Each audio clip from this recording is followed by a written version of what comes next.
Good morning. I'm Berks County Commissioner Christian Leinbach, and I want to welcome you to our Commissioners meeting for July the 25th. We're broadcasting live via Microsoft Teams live event. We're also on BCTV as well as Facebook and YouTube Live. We'll call the meeting to order with a moment of silence followed by a pledge to our flag.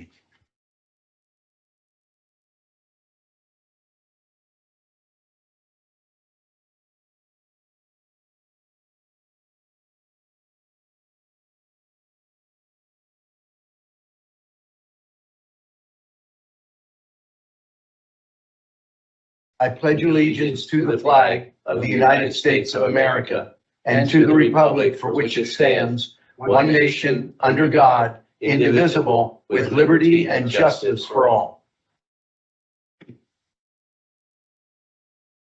At this time, I'll recognize Lynn Burns, Executive Assistant to Commissioner Dante Santoni, to read the public comment policy.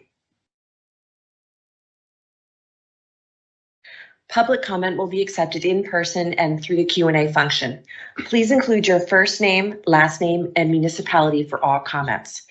Any comments without name and municipality will not be considered. Each citizen can submit one comment. Comment length is dictated by limitations of the platform being used: Teams, Q&A, Facebook, YouTube. In-person comments will be accepted first, followed by comments submitted virtually. The comment period is limited to a total of 30 minutes, including both in-person and virtual comments. This time period may be extended at the discretion of the board. Please be concise. Comments that are germane to county business will be read during the meeting and should not be considered to be interactive dialogue with the commissioners. The county solicitor shall be the final arbiter of whether a comment is germane and should be read. Any commissioner response to public comment will be done at the discretion of the commissioners. Thank you very much. Well, July is the sweetest month of the year, as long as someone brought peanut butter ripple ice cream. Otherwise, it's on the list. There we go. It's on the list. This is our National Ice Cream Month, and we are so glad to have the Dairy Princess, Charlotte Wallace, along with her entire court. And I'm going to start by recognizing Kim Fees, our Deputy Director of the Berks County Department of Ag, to introduce Charlotte and the entire team. If you can come up to the podium.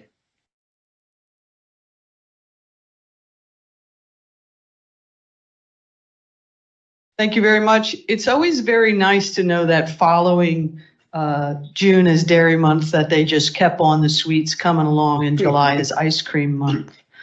Again, thank you to the commissioners and the executive team for having us here and the Ice Cream Month. I would just like to say, over the years, I've had an opportunity to meet dairy princesses, and these ladies, like all the others, are outstanding representatives of the future of the industry and agriculture as a whole. So we'll take the opportunity, each one will introduce themselves, and then we'll have the little Miss Catherine sing her little song, and then we'll have a speech from Charlotte. Hello, everybody. My name is Charlotte Wallace. I am the 2024 to 2025 Berks County Dairy Princess. I'm from Morrisville, Pennsylvania, where I work on a dairy farm. We milk about 250 cows of all different breeds. I am a recent graduate from Schuylkill Valley High School, where I founded the FFA there, and I will be attending Delaware Valley University in the fall to study dairy science and agricultural business to become a dairy nutritionist.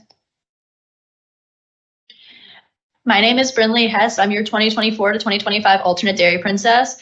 I am going into my senior year of high school at Brandywine Heights High School. I'm a part of Kutztown's FFA program. I work on Shanachie Dairy Farms, where we milk about 68 Holsteins. And after high school, my plans are to go into milk testing and go to college to become a vet technician.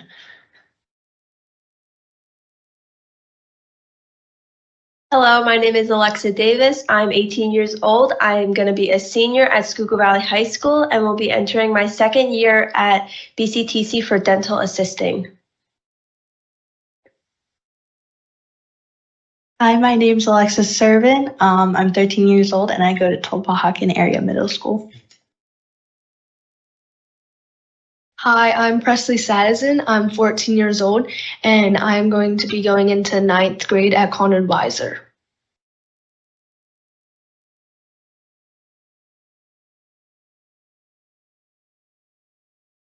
Hello, my name is Saffron Robach. My Draper has a phone.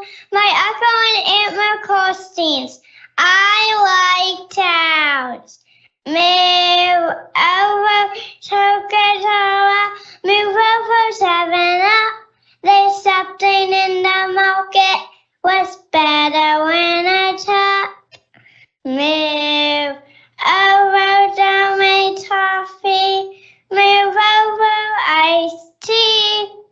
It's higher in calcium and better for me. That moving for your nutrition. That moving for your health. Dairy products are the drink. Well, wanna help yourself move. What do you call a cow in an earthquake? What do you call a cow in an earthquake? A milkshake? Yeah.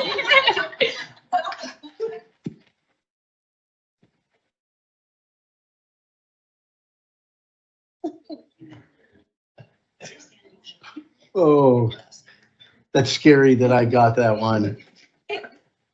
That was a dad joke.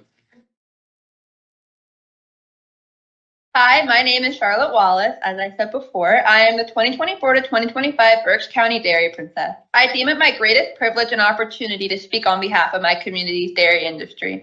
It is so important to find ways to advocate and promote this industry in every way possible to help educate the community. Now more than ever, we can be extremely optimistic about the future of dairy. Farmers are more than just farmers. They are agricultural specialists, environmentalists, and animal advocates and educators. Dairy farmers deserve more recognition for the lengths they go to produce arguably the healthiest product one can consume. Providing 13 essential nutrients, including potassium, calcium, phosphorus, selenium, and zinc, dairy products not only provide essential nutrients, they also improve overall health and wellness. Low-fat and protein-rich dairy products can reduce risk of cardiovascular diseases, type 2 diabetes, and they can also help lower blood pressure in adults. Other benefits including strengthening bones and protecting teeth. Milk is a powerhouse drink that you can enjoy. But dairy products come in numerous delicious ways, from ice cream to savory cheeses and yogurts. The USDA recommends that each person consume 3 servings of dairy a day. Wholesome dairy milk is a naturally healthy source of vitamins and minerals, while non-dairy milk contains unnatural ingredients such as added sugar and stabilizers. Dairy milk has more protein and contains natural sugar, making it the healthiest and most natural option to include in a balanced diet. Plant alternatives can often cost a lot more than what a gallon of milk can cost. A gallon of whole milk on average costs $4 a gallon, whereas plant alternatives can cost up to $8 per gallon, making dairy the healthier and more economical choice. During his remarks to the 1956 convention of the National Milk Producers Federation, former President John F. Kennedy stated, "There is no state in our nation without dairy production, and there is no city which does not depend upon a healthful source of milk." As today's dairy industry adapts and improves and becomes more sustainable, this statement could not be more true. In 2022, dairy accounted for almost a quarter of the gross national income from the agriculture industry. 1 gallon of milk is now produced with 90% less water and 65% less land than it was decades ago. The Food and Agriculture Organization, or FAO, recently reported that the decade since 2005, North America was the only region in the world to increase its milk production while reducing absolute emissions, making its greenhouse gas intensity for dairy products the lowest in the world. Since 1950, U.S. dairy herds have decreased from 25 million to just over 9 million, still producing 60% more milk. Through improved genetics, health practices, and diet, raising cows in dairy farming is more sustainable than it was decades ago, making dairy farming environmentally friendly and sustainable. To ensure cows are treated and cared for properly, there is the National Dairy Farmers Assuring Responsible Management Program, known as FARM, F-A-R-M. FARM represents 98% of the nation's milk supply and sets the highest standards for proper cow care. Dairy farmers work hard to keep their cows happy and comfortable, because a happy cow produces a top quality product. Cows require a lot of time to rest and digest their food. Did you know that cows can spend up to 12 hours per day lying down? Therefore, dairy farmers provide their cows with a variety of bedding options, including mattress, straw, sand, and shaving. Cows have unlimited access to nutritious food and clean water, and farmers seek professional opinions and advanced skills from veterinarians and nutritionists who are constantly seeking better practices through education. With their help, farmers can ensure a healthy herd, leading to a better and more wholesome quality product. My passions go beyond promoting and advocating for the dairy industry. I work on a dairy farm where I've had the opportunity to learn and grow my love for the dairy industry and its people. Because of my work experience, I plan to further my education at Delaware Valley University to become a dairy nutritionist. I want to assist farmers with caring for their herds and help them yield the best quality product to ensure consumers are getting a premium dairy product to nourish their bodies while minimizing environmental impacts from the industry. I would not be the person I am today if it was not for the opportunity to work for the Troutman family at Rahel Farms. I am thankful for the opportunities I have had within the dairy industry. Not only am I proud to be a part of this progressive industry, I am proud to be a positive representative of its people and products. I am excited to see what dairy opportunities await me in the future. Thank you.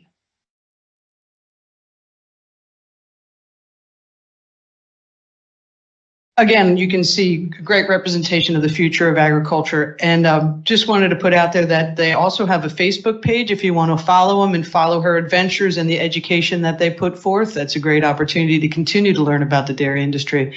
And thank you again. And the ice cream will be in the hallway. Can you introduce the two adults that are with the Dairy Princess in her court? Yes, Mary Shaw from the Berks County Department of Ag Office came out with us today, the program manager. And I'm Angie Davis. I'm sorry, Angie. I've known you for a number of years and I drew a total blank. And she's the escort today for the ladies. Well, it's interesting for me. I'm in my 17th year, probably 16 years ago. I did a show at the Reading Fair at the time with Michaela Davis. It seems like there's a Davis or a Worley connected with this almost every year. And this year is not an exception.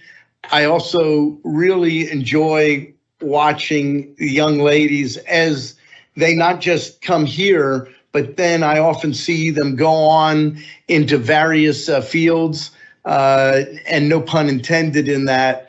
To see them grow up. I mean, Michaela today is a mother, and does she have one or two children, Angie?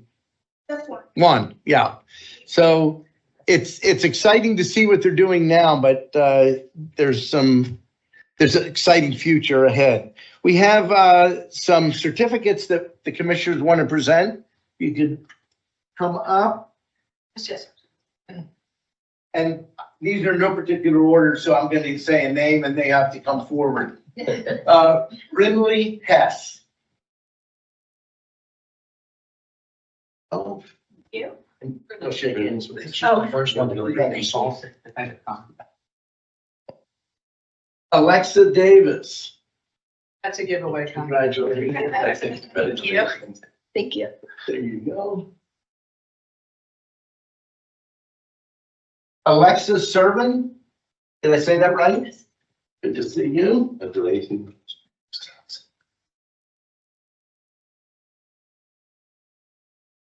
Presley Sadazan. That's another name that's often on the group. Good to see you.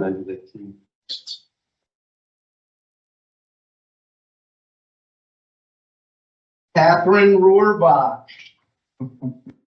Congratulations. Here, they want to shake your hand too. Congratulations. And here's your certificate. Last but not least, Charlotte Wallace. Thank you. Congratulations. Congratulations, Charlie. Thank Good luck you. to you. There you go. Thank you. Congratulations. Thank you.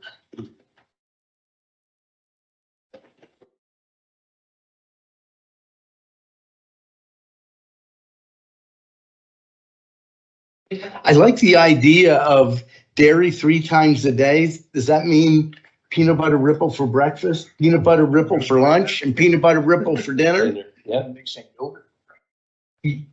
Yeah, there's probably a better combination than that. I just want to remind us, we're standing between everyone here and the ice cream. So. That's true, but it won't melt, and it's way hard ice cream.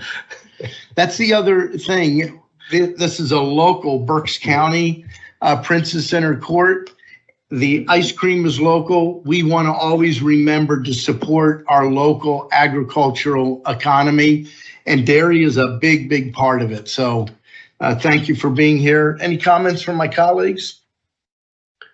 Just want to thank them for being here. I know we do this every year, so thank you very much. Thank you for what you do for ag industry, and for all of those of you going on to college, best wishes in your studies. Thank you. Want to reiterate that as well. Congratulations to all of you. Thank you for coming.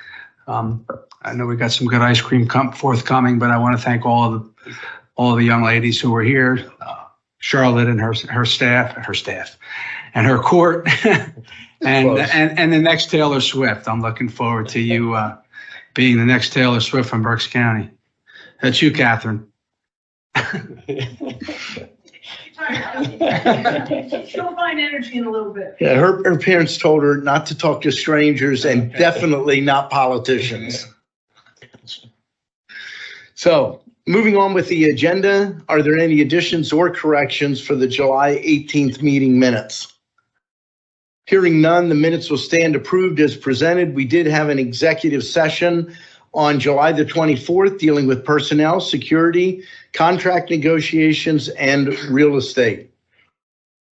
Is there any public comment on specific agenda items?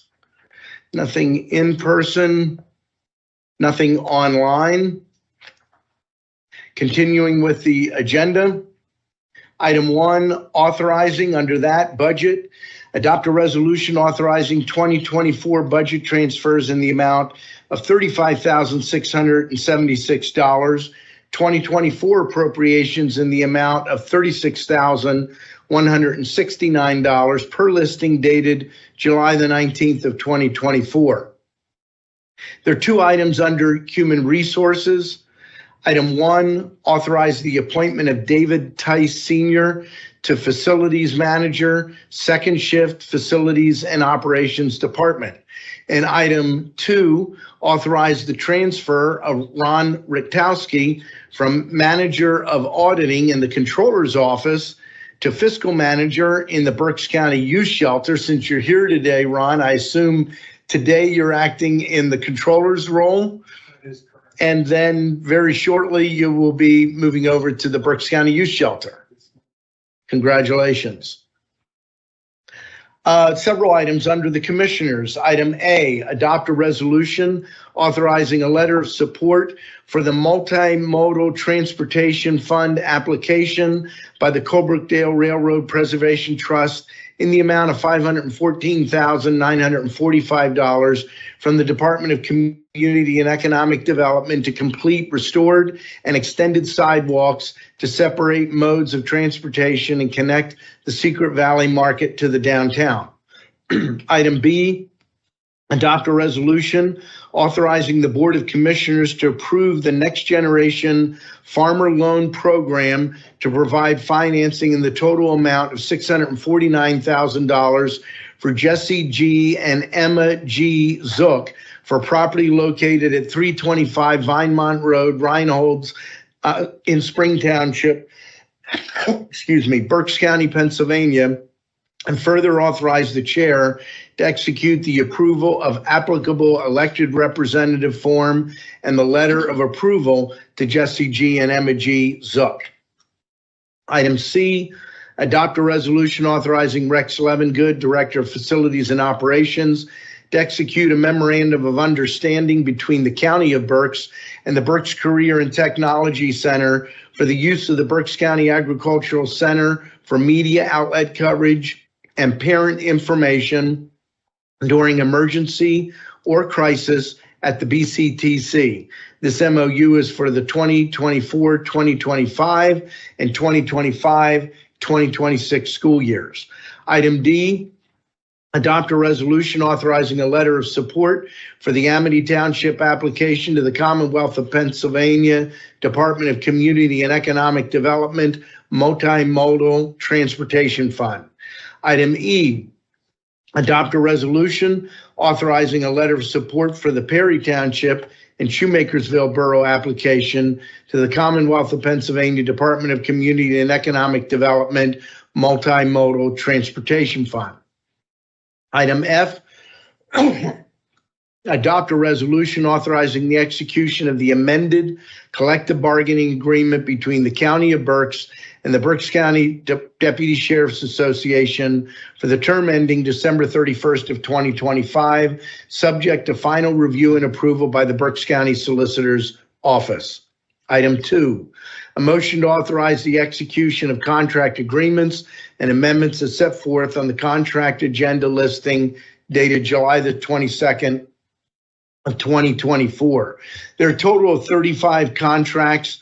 There are 8 with the Area Agency on Aging, excuse me, 1 with the Berks County Youth Center, 1 with the Berksheim, 8 with Children and Youth Services, 11 jointly with Children and Youth Services and Juvenile Probation, 1 with the Coroner's Office, 1 with the Department of Ag, 1 with the Department of Emergency Services, 1 with Election Services, 1 with Facilities and Operations, and 1 with the Berks County Library System. Item 3, a motion to authorize execution of payments and electronic transfers for the week ending July 26th of 2024. Item 4, a motion to authorize execution of employee payroll disbursements dated July 30th of 2024. And item 5, motion to authorize execution of the second quarter local taxes to Berks earned income tax and local services tax dated July 25th of 2024. Motion to approve the agenda as presented. Second. The motion has been made and seconded. Is there any discussion? Just want to add something here on item number 5. Just want to clarify, Berks Earned Income Tax Bureau, that is not a county entity. Right. That's a separate entity. It just has the name Berks in it. So it does not belong and it's not controlled by the county. And also Berks County does not have an earned income tax. This is an agency that collects the earned income tax for the different municipalities in the county. I just wanted to clarify that because that sometimes causes confusion. Yes, good point, it does. Any other comments? Hearing none, all those in favor signify by saying aye. Aye. Opposed? The motion is carried. We'll move now to reports of our treasurer and controller. Mitch Darcourt is not here. In his absence, Deputy Treasurer Linda Weaver is here with the County Treasurer's report. Linda. Good morning. Good morning. We have an opening balance of $275,064,537.51. We have a balance to clear of $5,429,162.93, leaving us with a balance of $269,635,374.58. Thank you very much, Linda. Our county controller, Joe Rutterow, is away at a controllers conference. In his absence, we have the manager of auditing, Ron Rutkowski, to present the report. Thank you, Mr. Chair. As indicated on the agenda items, the payables disbursements for the week ending 7/26, we had $6,223,261.23. Continuing with payroll, it was $5,166,795.73. And to close it out with the tax payments, the EIT was $361,654.62. The local service tax, also known as the LST, was $10,911.60 for a total tax payment of $372,566.22. Thank you very much. With that, we will move to a report of our Chief Operations Officer, Kevin Barnhart. Thank you, Commissioner Leinbach. Our team also would like to recognize the Berks County Dairy Princess and her court, and certainly look forward to the annual ice cream social. Thank you. Great. Thank you. With that, we are at Commissioner's comments, and we'll begin with Commissioner Michael Rivera. Thank you, Commissioner Linebaugh. I have a few items here. First of all, as I had mentioned, I believe 2 weeks ago, on July the 11th, I headed down to Tampa, Florida for the 2024 National Association of Counties Annual Conference. Commissioner Linebaugh was there as well. He was back last Thursday at our meeting. He came back the Tuesday after that. I stayed down there for a week with my family to take vacations since we're already in the area.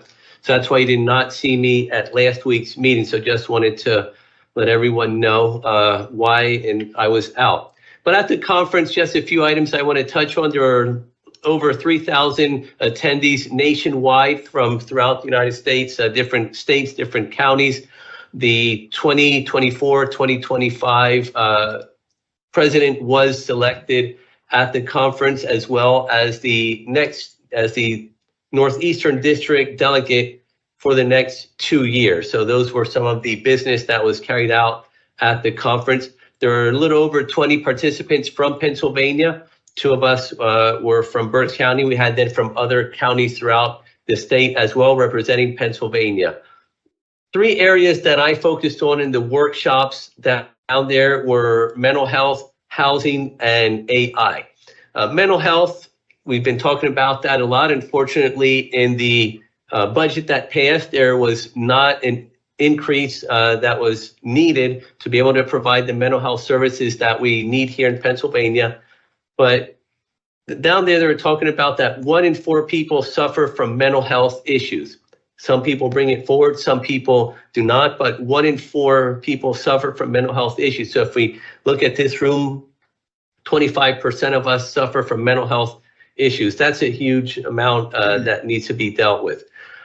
Many of these issues then roll into the issues with the judicial system as well, and law-related action. So mental health is something that we need to continue focusing on, need to continue working. There are different things I brought back from there that I forwarded to our mental health developmental disabilities department for them to look at. Others I will be forwarding to our Community Justice Action Board to look at that as well, around how it deals with criminal justice.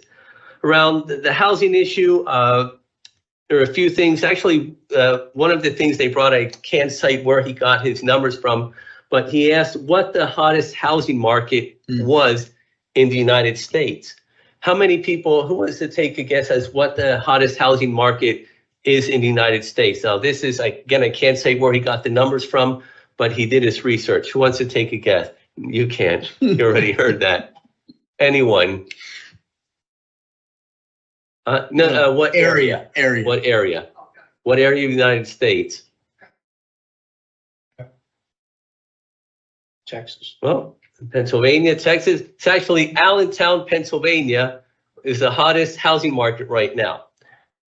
One of the things that he mentioned is that a big issue in many markets, especially in the cities where you have minorities and low to middle income housing, is that you have big corporations that go in now, buy houses that are up for sale, they buy them for cash, and they rent them. So that eliminates a lot of the people who are buying, especially the lower to medium income, who want to buy. They're being outbid by these corporations who are buying cash properties for cash and then renting them. They actually have a tool that can show who owns the properties, whether it's individual, whether it's corporations, and that then can be used to set policy to try to help with the housing crisis. So that's something very interesting that I learned there. Something else is that although housing is a national crisis, we have to look at the crisis locally and see what can be done at local levels, because there isn't a single fix for all levels. It's depending on where you're at, what the needs are there, what the best fixes for that area would be. But in all areas, it was clear that there needs to be changes in state laws as well as local ordinances to be able to address the housing needs in each area. Then around the AI, one of the questions that came up, well, is that something that government should be looking at? Should governments be having AI in what they do, even local, state, federal governments? And the National Association of Counties had put a working group together to look at AI, to study it, because one of the things they said was that AI, with AI, the cat is out of the bag. It's here, whether we believe it is, whether we like it, whether we don't like it, it's here. And what all government entities need to do and businesses need to do is set policies around it, because whether we like it or not, there are people that are using it, and we want to make sure that they're using it properly and that the information is being protected. People within our county government. People within county government. Not telling other people. No. Thank you for that clarification.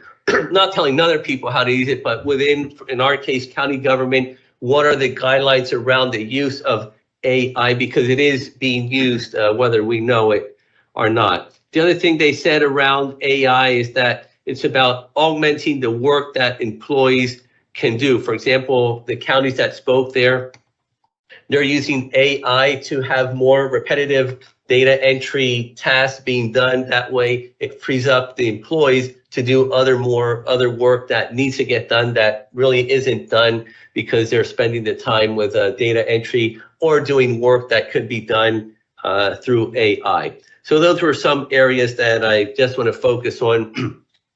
I know I'm standing between you and the ice cream. A few other quick items is next week, there will be a naturalization ceremony here at the courthouse. I do have the privilege of speaking at that ceremony, so I'm very much looking forward to that and welcoming our new naturalized citizens as citizens of the United States. This week also we have this soft opening for the shelter. More information will be shared on that, but and we may have spoken about that last week. I don't know. I was not here. We also have here someone that you don't know, because he is always literally behind the camera, and it's Patrick Manwiller, right? Mm-hmm. Patrick how long have you been with WFMZ? So Patrick has been with WFMZ for 24 years covering local news. He's been here many times, covered many issues here, and Patrick is leaving the area. So Patrick, thank you for your work here done in Berks County. We wish you the best in your new endeavor. So congratulations, and thank you again for everything you do for Berks County.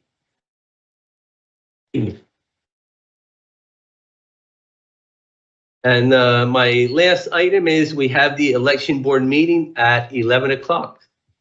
That's all I have. Thank you. Thank you, Commissioner Rivera. Commissioner Dante Santoni. Thank you, Mr. Chairman.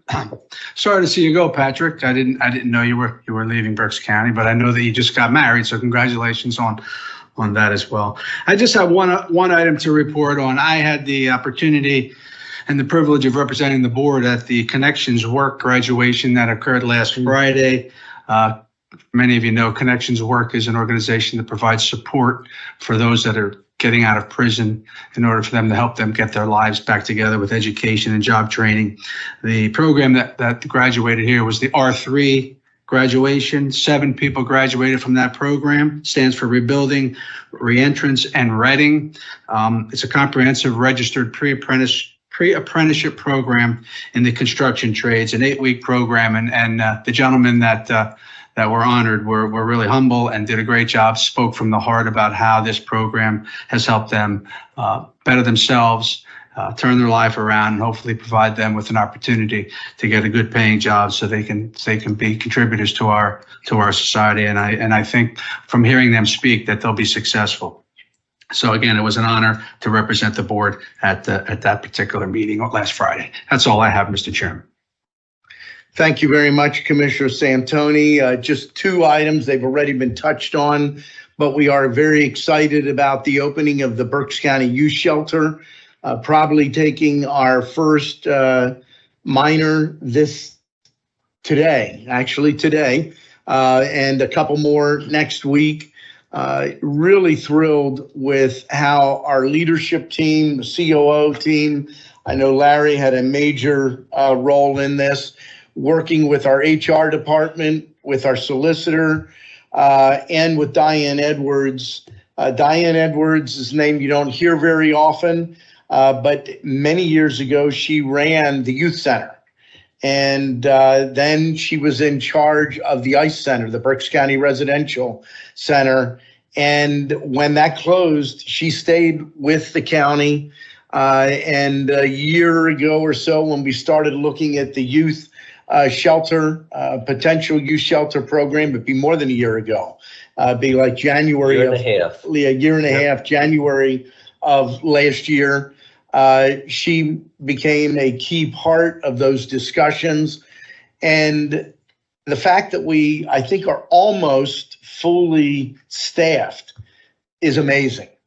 In the current employment economy, it is very difficult. We have several departments that are just struggling, and it's not one area. It's broad, and it's not just Berks or Pennsylvania. It's the entire country. But we're in great shape. Very excited about this, and it is so necessary. It's necessary from a human perspective, but it's also necessary from a financial perspective. We've been spending hundreds of thousands of dollars trying to place these children in unique circumstances, many times spending $5,000 a day to place them and not in optimum conditions.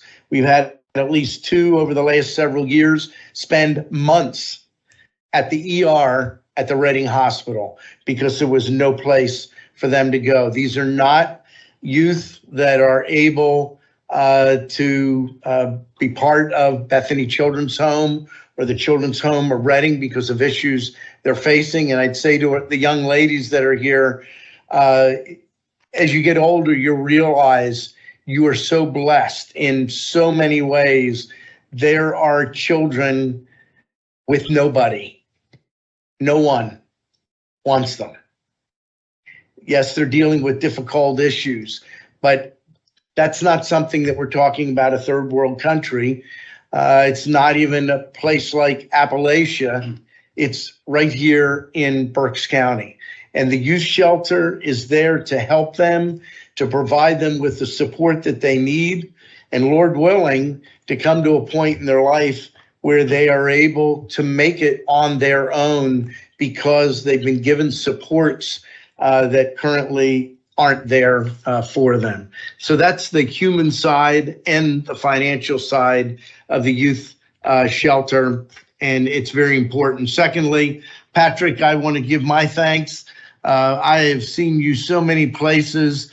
I'm in my 17th year, so you've been with FMZ the whole time I've been here, but we knew each other before that. Where are you headed to?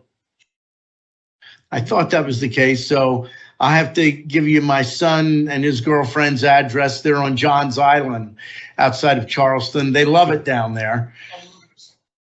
Okay. There you go. Well, enjoy your time. Congratulations on your recent marriage and all the best. Is the young lady there learning the ropes? She's an intern. Carly, okay. Well, Carly, be careful. Only pick up the good stuff. I told her the same thing, so she might start believing it.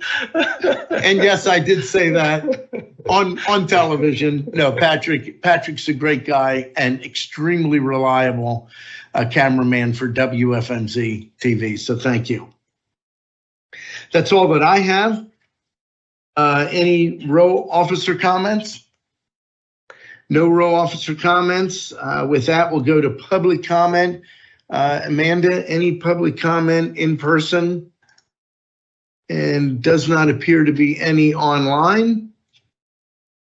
So with that, at the end of the agenda. So before I motion to adjourn, just want to talking about homelessness and kids not having where to live. Just this morning, Larry, Kevin, and I were at a meeting. They gave an update on the shelter, but also one of the attendees there, Dr. Murray from the Reading School District, spoke about a program that the Reading School District will have for kids that'll be open from 6 a.m. to 6 p.m. They estimate that there are 800 kids in the Reading School District that are homeless, which basically don't have a home to where to go to every night. So they have to go to different family members or friends' houses and do what they call couch surfing, which is they sleep anywhere they can because they don't have a home. So it is something that affects everyone. And that's not just in the Reading School District. It affects all school districts here in Berks County. Without a doubt. So motion to adjourn. Second. Meeting is adjourned to ice cream.